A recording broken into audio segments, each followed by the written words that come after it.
Alright, this was game of the year for me so far because it could have went either way with all the runs throughout, and neither team had transition defense, so it just kept a good pace offensively. Both sides just looked lazy at getting back, was bad at matching up, so it kept leading to easy runouts or overs on the follow, but the half-court had its differences, and it really showcased just how ridiculous the stars are on both sides.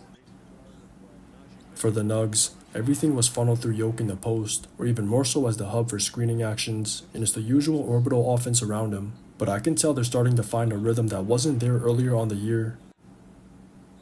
Yoke's always going to get his, but now he only does when he needs to, because there's more of a flow, and with that came a lot of positives on the night. The obvious was MPJ's heater, and his shot making was crucial throughout, especially at the end, but it was even more important for the others to produce.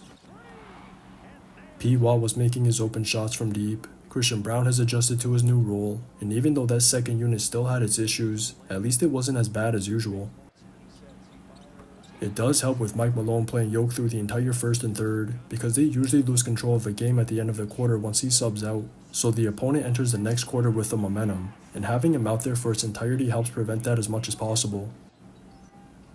But it also helps when Maul's making his shots, and this was the most important sign for them, because he needs it for his confidence going forward, and they needed it for their win in the fourth. It started with him early, then Yoke late, and when both players are going at the same time, it shows why their two-man game is unstoppable in a game of buckets.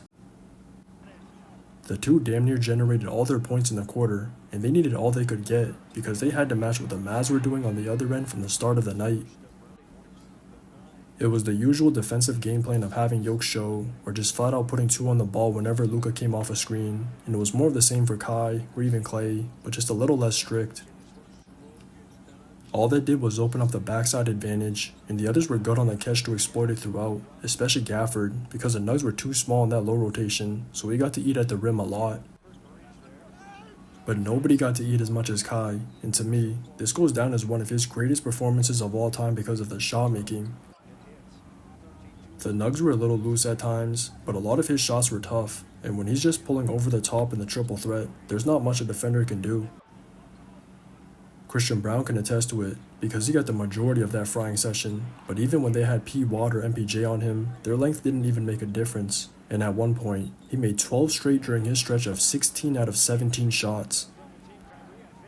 The best part about his 40 pieces is the majority of them come from buckets, so it's just straight skill. But the unfortunate part of the night was him having his only two misses from deep at the end, and he just couldn't cap off this ridiculous scoring display with a game winner. Just watch the tape. No good! Tipped